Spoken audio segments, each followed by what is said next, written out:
Hello friends, welcome to my new video. तो आज के वीडियो का टॉपिक रहेगा हमारा ये बोर्ड। तो आज हम इस बोर्ड के ऊपर जो है ऑडियोकॉप्टर फ्लैश नहीं करेंगे, हम इस पर फ्लैश करेंगे PX4।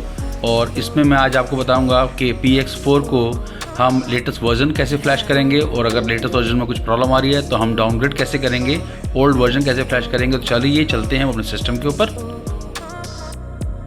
तो चलिए अब हम अपने सिस्टम पे आ चुके हैं। तो अब हमें क्या करना है, ये हमारा इंटरफेस है, क्यू ग्राउंड कंट्रोल स्टेशन हमारा ओपन है। तो पहले हम इस आइकन को क्लिक कर देते हैं और व्हीकल सेटअप पेज में जाते हैं। तो जैसे कि आप देख सकते हैं मेरे पास ये जो 1.13.3 वर्जन मेरे पास मेरे फ्लाइट कंट्रोलर के अंदर है।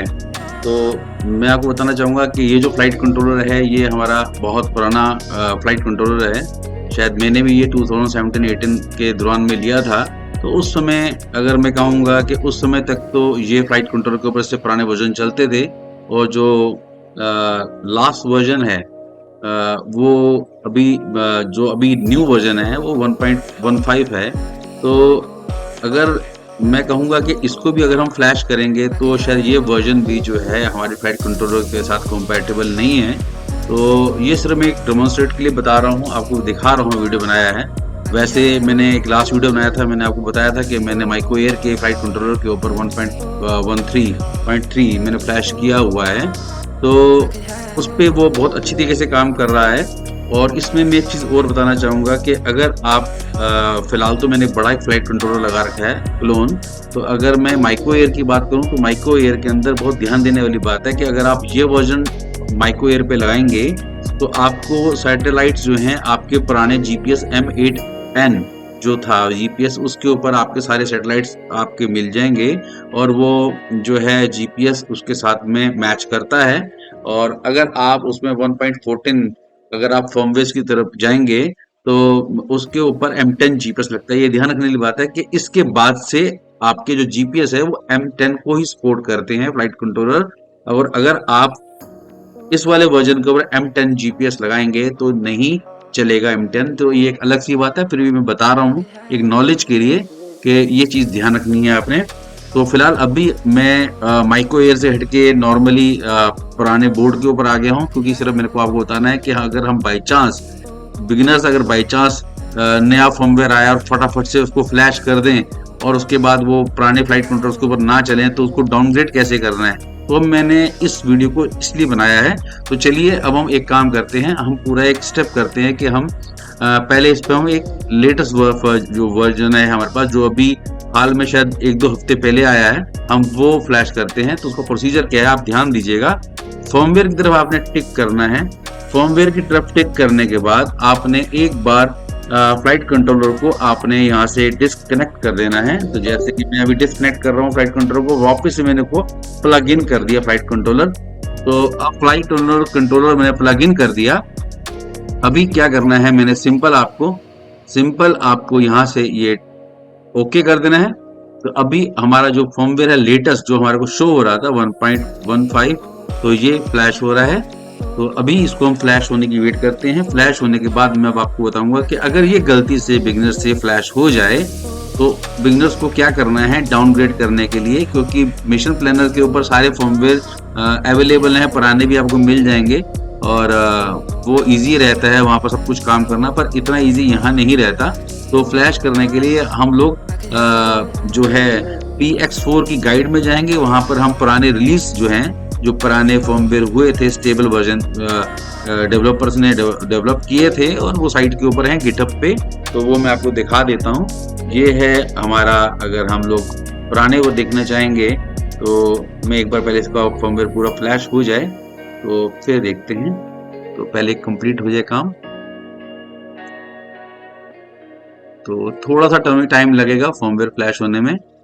तो ये फर्मवेयर हमारा हो गया है flash. Programming new version erase complete हो चुका है हमारा। इरेज प्रीवियस, अच्छा, verifying program, verifying complete, rebooting board, upgrade complete. अब ये बोर्ड रिबूट होके वापस से हमारा फ्लाइट कंट्रोलर हमारा कनेक्ट हो जाएगा हमारे क्यू ग्राउंड कंट्रोलर स्टेशन के ऊपर। तो अभी आप देखिएगा Hold flight mode. ये हमारा कनेक्ट हो Pre-flight fail. Accelerometer 1 ये uncalibrated. वर्जन आ गया 1.1.1.15.0। Pre-flight fail. Flight estimate not stable. तो अब ये आ गया हमारे पास Pre-flight में क्या fail. Hero latest 0 uncalibrated. Pre-flight fail. Hero 1 uncalibrated. Pre-flight fail. Accelerometer 0 inconsistent. Check cal. Pre-flight fail. Compass 0 uncalibrated. Pre-flight fail. Accelerometer 0 uncalibrated. तो चलिए अब हमारा ये फर्मवेयर आपने देखा कि अगर हमने गलती से उसको फ्लैश कर दिया तो अब हमें इसको डाउनग्रेड करना है। तो फिर हम एक बार यूएसबी यहाँ से निकालेंगे, फ्लाइट कंट्रोलर को डिस्कनेक्ट करेंगे, फ्लाइट कंट्रोलर से दोबारा कनेक्ट करेंगे और अब हमारा कुछ ऐसा सा इंटरफेस आ गया। अब हमारे पास क्या आ गया, PX4 प्रो स्टेबल वर्जन ही आ रहा है 1.15.0। अब हमारे पास ऑप्शन नहीं है, हम कैसे करेंगे? तो इसका एक तरीका है, हमें पहले जाना है यहाँ पे, ये है हमारी PX4 गाइड। तो हम यहाँ पर गिटहब पे आ गए हैं। तो गिटहब पे आने के बाद हमारे पास यहाँ डाउनलोड रिलीज जो है यहाँ पर जाएंगे हम। तो यहाँ पर हम इसे टिक कर देंगे तो हमारे पास सारे पुराने वर्जन आ जाएंगे। लेटेस्ट ये चल रहा है जैसे मैंने आपको दिखाया, जो अभी हमने फ्लैश किया। तो हम इसको यहाँ पर ये नहीं लेंगे, हम जाएंगे नीचे और न्यू पेज पे जाएंगे कि ये पेज यहाँ पर ख़त्म हो जाएगा। अब हम सेकंड पेज पे जाएंगे। अब हम पीछे जा रहे हैं, हमें पुराना वर्जन चाहिए। तो पुराना हमें कौन सा चाहिए? स्टेबल रीच चाहिए 1.13.3। तो इसके एसेट्स में जाएंगे। एसेट्स में जाने के बाद हमारे पास ऑप्शन है बोर्ड वाइज। तो हमारा ये जो बोर्ड है इसमें FMU हमारा PX4 FMU V2 हम नहीं करेंगे, हमसे V3 करेंगे। और V3 डिफॉल्ट PX4 1.72 MB करेंगे हम इसको, हम इसमें प्रो नहीं करेंगे। तो ये हमने कर दिया 1.72 MB। तो अभी हम 4 हमें नहीं करना, हमें ये 3 करना है। तो ये मेरे पास ऑलरेडी डाउनलोड है, तो फिर डाउनलोड हो गया। चलिए कोई बात नहीं, मैं इसको डिलीट कर दूंगा बाद में। तो अभी हमारा फर्मवेयर, हमारी जो बाइनरी फाइल है, हमने बाइनरी फाइल को यहाँ से ले लिया है। अब हम इस पेज को, यहाँ से हम इस पेज से निकलते हैं और अब हम चलते हैं यहाँ। अब हमें क्या करना है, अब हमारे पास ये सेटअप है। अब हमारे पास फर्मवेयर भी, हमारी फाइल, बाइनरी फाइल भी हमारे पास में है। और अब हमारे को इस फ्लाइट कंट्रोलर को इसको फ्लैश करना है, पर हमारे पास इस पेज के ऊपर यहाँ पर कोई ऑप्शन नहीं है। उसका तरीका क्या रहता है, एडवांस सेटिंग में जाइए, standard firmware, standard version stable, इसमें जाइए, यहाँ टिक करिए और कस्टम फर्मवेयर में जाइए और यहाँ ओके कर दीजिए। अब आप आएंगे यहाँ पे। तो मेरा जो फर्मवेयर पड़ा है वो पड़ा मेरे सॉफ्टवेयर के अंदर, सेक्शन के अंदर। तो अब हम यहाँ ढूंढते हैं कि हमने क्या किया था। तो अब हम आ गए हैं यहाँ पे। तो हमने FMU V3 डिफॉल्ट ये किया हुआ है 1765 KB। हम इसको कर देते हैं ओपन। पहले हम इसको सिलेक्ट कर लेते हैं, हम इसको कर देते हैं ओपन। तो ये अब आप देखिए, ये जो है फ्लैश हो रहा है। अब हम लोग जो है अपग्रेड से हम डाउनग्रेड हो रहे हैं। तो अगर बाई चांस हमसे गलती से कोई भी फर्मवेयर हमारे बोर्ड के मुताबिक फ्लैश नहीं हुआ और हमारे को GPS वगैरह सपोर्ट नहीं कर रहे, पैरामीटर्स हमारे को सपोर्ट नहीं कर रहे, तो हमें वापस से जो है फर्मवेयर को डाउनग्रेड करना पड़ेगा, हमें पुराना फर्मवेयर फ्लैश करना पड़ेगा। जैसे कि मैं आपको बता सकता हूँ कि मेरे पास माइक्रो एयर का जो है फर्मवेयर फ्लैश है, उसके ऊपर 1.13.3। उसका रीज़न ये है कि मैंने इसके अंदर GPS पुराना यूज़ किया है M8N, क्योंकि M8N जो है वो ये वर्जन को सपोर्ट करता है। और अगर हम M10 लगा देंगे तो वो नहीं करेगा, मैं आपको दोबारा बता रहा हूँ। तो ये सब चीज़ों की वजह से मैं अभी अपना जो टेस्टिंग कर रहा हूँ और जो भी मेरे वीडियो अभी पास्ट में मैंने दिए हैं वो सारे मैंने इसी फर्मवेयर के ऊपर करे हैं। तो ये आप फर्मवेयर यूज़ कर सकते हैं, ये वाला वर्जन अच्छा है। और लेटेस्ट के लिए आपको लेटेस्ट बोर्ड चाहिए और ऑप्शन हमारे पास छोटे बैच के लिए बहुत कम है। तो अब ये देखिए ऑप्शंस मैं बता रहा हूँ आपको, हमारे पास बहुत कम है। ये हमारा फर्मवेयर फ्लैश हो चुका है और कम यूं है क्योंकि ओलिब्रो का कुछ बोर्ड्स हैं वो हैं और हमारे पास जो छोटे बोर्ड्स हैं FPV में लगते हैं, जैसे कि मेटेक S743, होलीब्रो S743 और ये मेरे पास माइक्रो एयर S743। तो माइक्रो एयर बहुत रीजनेबल प्राइस पे मिल जाता है और वो जो है उसके लिए भी मैंने एक वीडियो बना के बताया था लास्ट टाइम कि उसमें भी फर्मवेयर जो फ्लैश है वो आपको ऑन लाइन नहीं, आपको इसकी साइट पे नहीं मिलेगा, PixX4 की साइट पे नहीं मिलेगा, वो आपको कंपनी की ऑफिशियल जो साइट है वहाँ मिल जाएगा। तो ये भी कई चीज़ें हैं। तो इसमें हमारे पास बोर्ड की ऑप्शंस नहीं है क्योंकि ये भी अभी लेटेस्ट ही कुछ टाइम पहले ही कुछ बोर्ड्स को सपोर्ट किया गया है। उसमें उसके लिए कंपनीज ने अपने फर्मवेयर बिल्ड कराए हैं डेवलपर से, तो बड़ी ऑप्शन कम है। तो इसलिए इन बोर्ड्स के ऊपर अगर हम लेटेस्ट बोर्ड्स की बात करें तो लेटेस्ट बोर्ड में ये इशू है, आपको बहुत ध्यान से फर्मवेयर फ्लैश करना है, कुछ फर्मवेयर्स नहीं है, उसके लिए आपको ऑफिशियल साइट जाना है।